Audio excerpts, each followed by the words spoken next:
장난이었대요. 옹산중 1학년 교실에서 무너진 아이들. 옹산중학교 1학년 일반 그 교실은 겉으로 보기엔 어디서나 볼 수 있는 평범한 중학교 교실이었다. 창가 쪽엔 늘 햇빛이 먼저 들어왔고 교실 뒤편 사물함 위엔 체육대회 때 쓰고 남은 종이꽃 장식이 덜 정리된 채 올려져 있었다. 아이들은 쉬는 시간마다 소리 내웃었고 종이 치면 아, 또 수업이야. 하는 투정 섞인 한숨이 교실을 훑고 지나갔다. 그 평범한 교실에서 누군가의 학교 생활이 조용히 무너지고 있었다.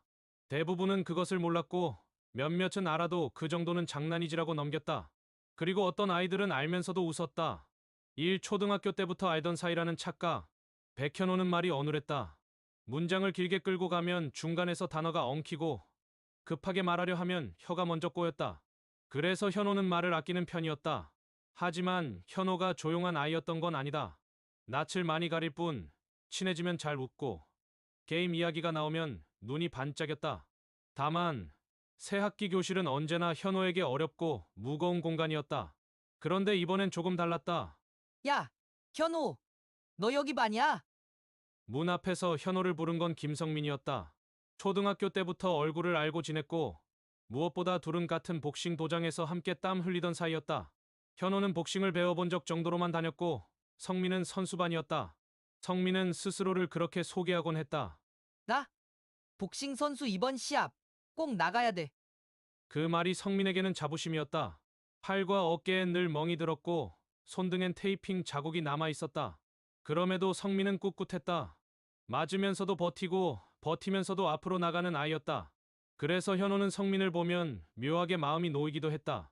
아는 얼굴이 한 명 있다는 건 낯선 교실에서 꽤 큰 힘이 됐다. 현호는 어눌한 목소리로 웃으며 대답했다. 나 일반. 성민은 현호의 어깨를 툭 쳤다. 오케이. 야, 그럼 잘 지내자. 우리 도장 친구잖아. 그때 현호는 몰랐다.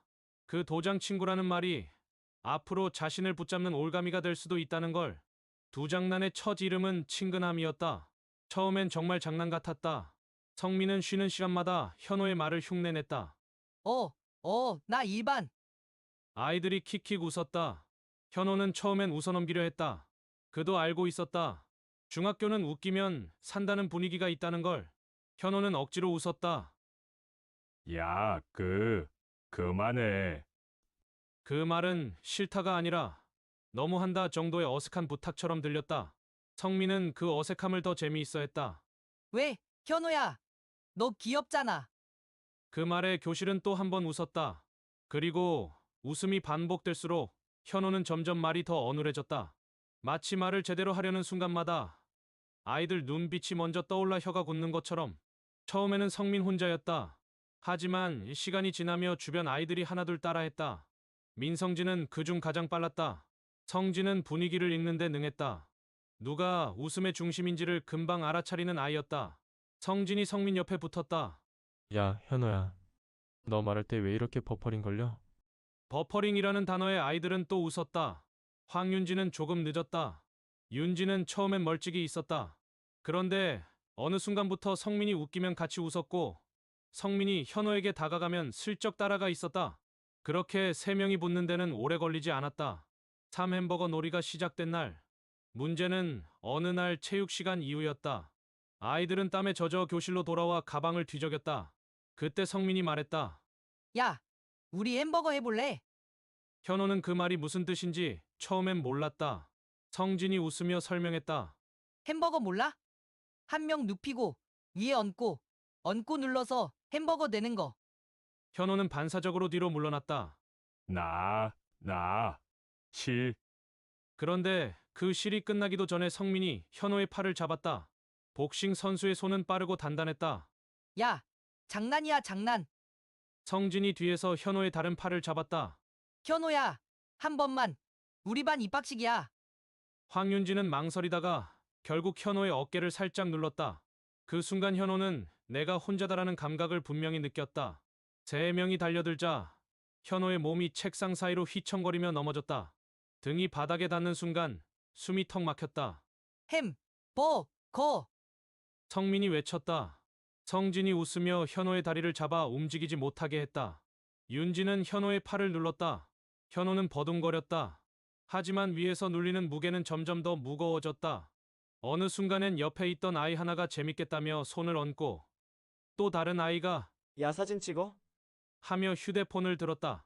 현호는 얼굴이 붉어졌다. 눈이 따갑고 귀가 뜨거웠다. 숨을 쉬고 싶은데 웃음소리가 먼저 폐를 막는 느낌이었다. 그만. 그때 성민이 말했다. 야, 그만하래. 우리 현호 숨 못 쉬잖아. 그 말은 배려처럼 들렸다. 그래서 친구들은 더 쉽게 넘겼다. 봐봐, 성민이도 조절하잖아. 장난인데 뭐. 현호는 그날 집에 가서도 아무 말 못했다. 어눌한 입으로는 설명이 너무 어렵고 설명하려면 눈물이 먼저 나올 것 같았다. 4번. 장난은 반복될 때 폭력이 된다. 햄버거 놀이는 한 번으로 끝나지 않았다. 오히려 그날 이후 우리 반 시그니처처럼 되었다. 어떤 날은 쉬는 시간에, 어떤 날은 점심시간 후 복도에서, 어떤 날은 방과 후 교실 청소를 하다 말고, 처음에는 웃음이 있었고, 그 다음엔 재밌으니까가 있었고, 그 다음엔 현호가 반응하니까가 있었다. 그리고 어느 순간부터는 현호가 싫어하는 걸 알면서도 계속했다. 현호는 점점 달라졌다. 체험학습 얘기가 나오면 가기 싫. 하며 고개를 숙였다. 점심시간엔 급식을 남겼다. 쉬는 시간엔 화장실에 오래 있었다. 복싱 도장도 몸이 아파서라며 빠지기 시작했다. 담임교사는 처음에 사춘기인가 라고 생각했다. 중학생들이 갑자기 말수가 줄고 표정이 굳어지는 건 흔한 일이니까.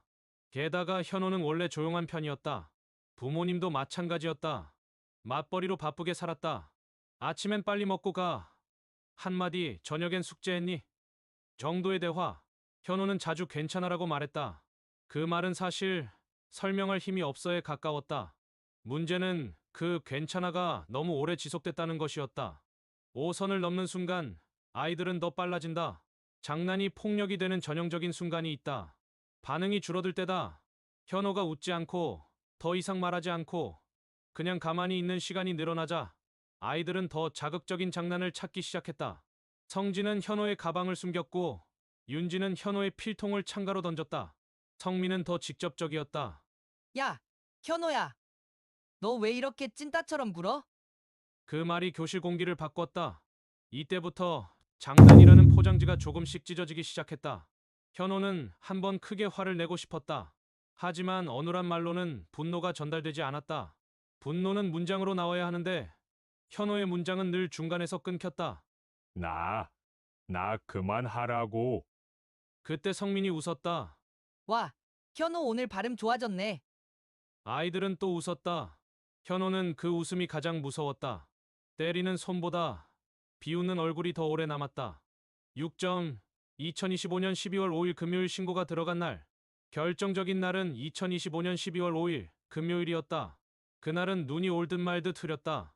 교실엔 난방이 강하게 들어와서 공기가 답답했고 아이들은 괜히 들떠 있었다. 점심시간이 끝나갈 무렵 성민이 말했다. 야, 오늘은 더블 패티 햄버거 간다. 현호는 그 말을 듣는 순간 가슴이 철렁 내려앉았다. 몸이 먼저 뒤로 물러났다. 나 하지 마. 하지만 이미 성진이 현호 뒤쪽으로 돌아가 있었다. 윤지는 현호 앞을 막았다. 현호는 도망치려 했지만 교실 출입문 근처는 이미 다른 아이들이 막고 있었다. 야, 그냥 한 번만. 현호야, 왜 이렇게 예민해? 그 말이 날아오는 순간 현호의 눈앞이 하얘졌다. 현호는 버텼다. 버티다가 결국 성민의 손이 현호의 팔을 강하게 잡아당겼다. 현호가 넘어지며 책상 모서리에 팔꿈치를 부딪혔다. 쿵 소리가 났고 순간 교실이 조용해졌다. 현호는 팔꿈치를 움켜쥐었다. 눈물이 나려고 했다. 그때 성민이 말했다. 야, 내가 갑자기 버티니까 그렇지. 그 말에 현호는 마음속 어딘가가 뚝 끊어졌다. 그날 저녁 현호는 집에서 아무 말 없이 밥을 먹다 숟가락을 내려놓고 말했다. 엄마, 나 학교 좀. 말이 끝나지 않았는데 눈물이 먼저 쏟아졌다. 부모님은 그제야 알았다. 괜찮아가 거짓말이었다는 걸. 그날 밤 부모님은 학교에 연락했고 결국 학교폭력 신고가 접수됐다. 12월 5일 금요일 학교폭력 신고는 공식 절차로 기록됐다. 7점. 재발심이 많은 가해 측의 초조한 움직임. 신고가 들어갔다는 소식은 빠르게 퍼졌다. 옹산중학교 학생부장과 교감에게도 보고가 올라갔다. 그리고 그 다음 날부터 김성민 측에서 화해라는 이름의 움직임이 시작됐다. 성민의 부모님은 학교에 연락했다. 우리 아이가 운동선수라서요. 혹시 조치가 크게 나오면 선수 자격이 실수였고 장난이었는데 이렇게 커질 줄 몰랐습니다. 병원비는 저희가 책임지고요. 합의금도 100만 원 정도 드리겠습니다. 제발 심의로만 안 가게. 말은 공손했지만 그 공손함 뒤에는 분명한 두려움이 있었다. 성민은 부상을 당하면서도 시합을 준비해왔다. 테이핑을 하고 멍든 몸을 끌고도 링에 올랐다. 그 꿈이 학교 폭력 조치라는 단어 하나로 흔들릴 수 있다는 공포. 학교도 고민했다. 운동부 학생들, 특히 선수반 학생들의 경우 징계가 곧 진로로 연결되는 경우가 많았다. 하지만 현호의 부모는 단호했다. 합의금이 문제가 아닙니다. 아이의 학교 생활이 무너졌습니다. 우리 아이가 지금 학교를 무서워합니다. 현호 부모는 모든 연락을 끊었다. 받지 않았다. 문자도, 전화도, 부탁도. 그 끊어냄 속엔 분노만 있는 게 아니었다. 이제라도 지켜줘야 한다는 절박함이 있었다. 2025년 12월 30일 화요일 옹산군 학교폭력심의위원회 그리고 12월 30일 화요일 옹산군 학교폭력심의위원회가 열렸다. 회의실은 차가웠다. 벽엔 절차 안내문이 붙어 있었고 가운데 긴 테이블이 놓여 있었다. 피해 학생 백현호와 어머니, 아버지가 먼저 들어왔다. 현호는 어깨를 움츠리고 있었다. 어머니는 현호의 손을 꼭 잡았고 아버지는 입술을 꽉 깨물고 있었다. 잠시 후 김성민과 부모님이 들어왔다. 성민은 고개를 숙이는 듯 했지만 시선은 자주 옆으로 갔다. 부모님은 서류철을 들고 있었다. 마치 준비된 변론을 하러 온 사람처럼. 뒤이어 순서대로 가해 관련자 성진, 황윤진과 부모님도 참석했다. 두 학생은 얼굴이 굳어 있었고 부모님은 불안한 표정으로 연신 아이들을 바라봤다. 위원들이 자리했고 안내가 시작됐다. 지금부터 옹산군 학교폭력심의위원회를 시작하겠습니다.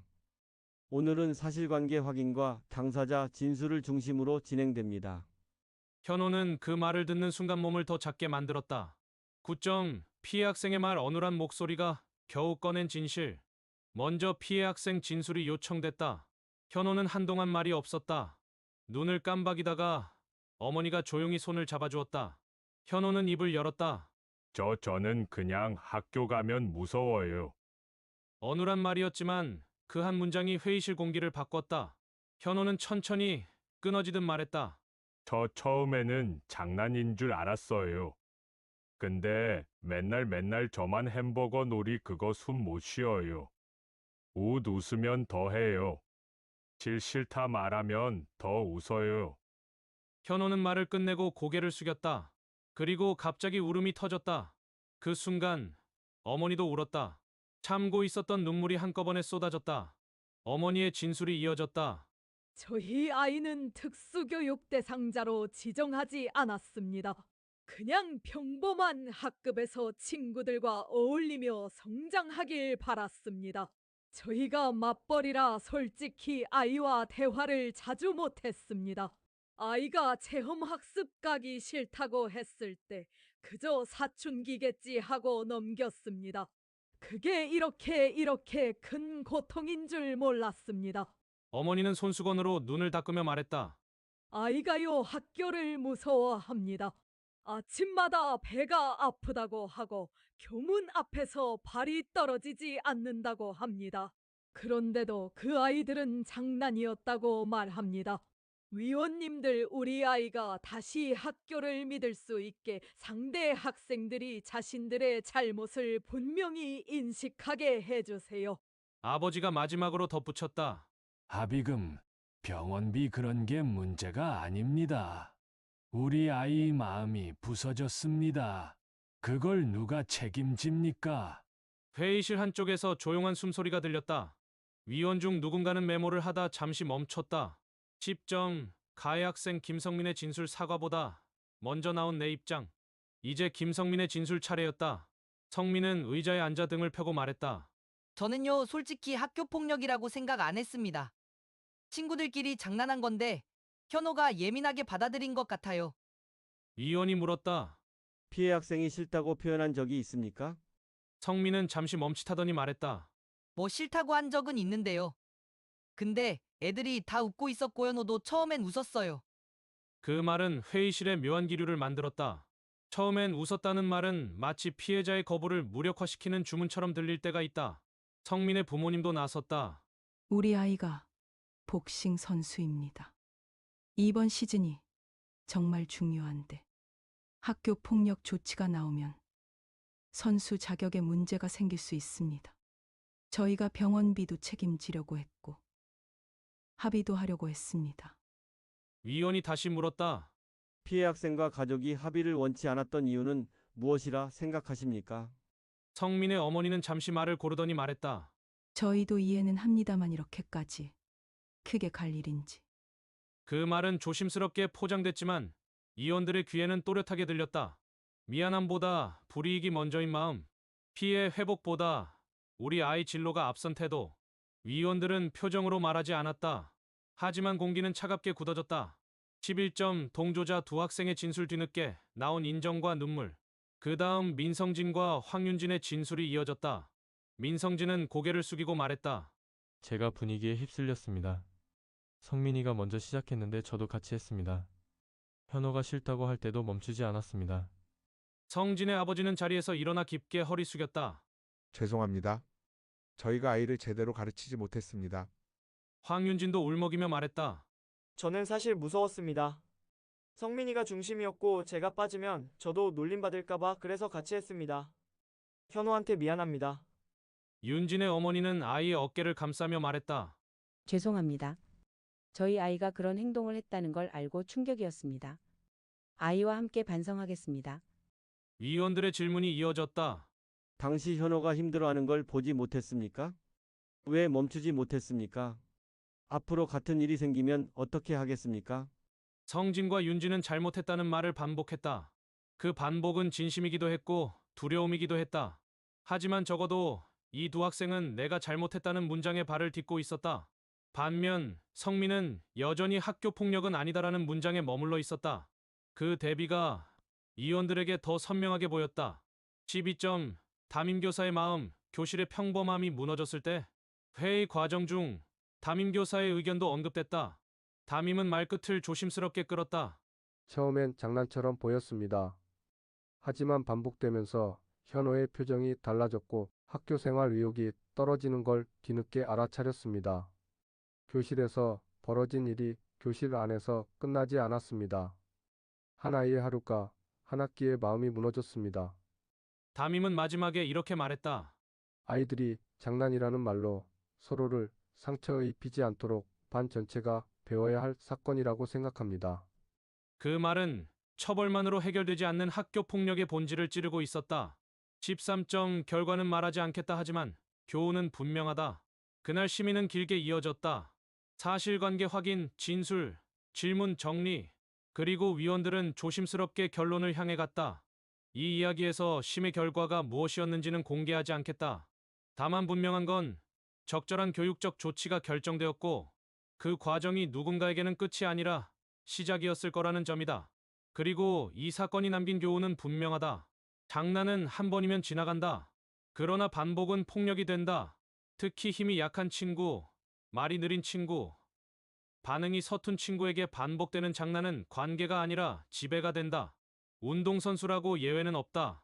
오히려 운동선수일수록 자신의 힘이 타인에게 어떤 영향을 주는지 더 빨리 배워야 한다. 링 위에서의 강함이 교실 안에서의 권력이 되어선 안 된다. 사과는 내 불이익을 줄이기 위해 하는 말이 아니다. 사과는 내가 너를 아프게 했다는 사실을 인정하고 내 삶을 회복시키기 위해 내가 할 수 있는 걸 하겠다는 약속이어야 한다. 부모의 바쁨은 죄가 아니지만 대화의 부재는 아이를 외롭게 만든다. 현호의 부모는 늦게 알아차렸지만 그날 심의위원회에서 울면서도 끝까지 아이 손을 잡았다. 그 손이 현호에게는 다시 학교로 돌아갈 수 있는 작은 다리가 되었을 것이다. 14점 마지막 장면 교실로 돌아가는 길. 심의가 끝난 뒤 현호는 복도 끝에서 잠시 멈췄다. 어머니가 물었다. 현호야, 괜찮아? 현호는 고개를 끄덕였지만 그 끄덕임은 괜찮아라기보다 이제 말할 수 있어에 가까웠다.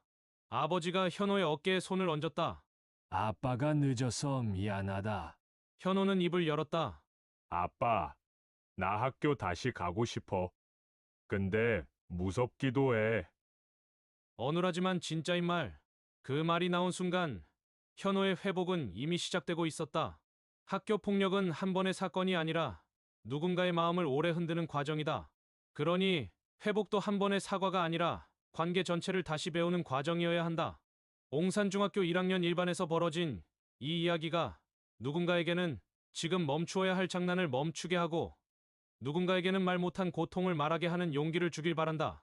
그리고 무엇보다 교실에서 가장 평범하게 보이는 아이가 가장 조용히 무너지고 있을 수 있다는 사실을 우리 모두가 잊지 않길 바란다. 감사합니다. 헤어오름 징검다리는 여러분의 고민을 함께 나누고자 합니다. 언제라도 NC310 네이버 메일로 상담해 주시면 모든 것이 가능합니다. 사랑합니다.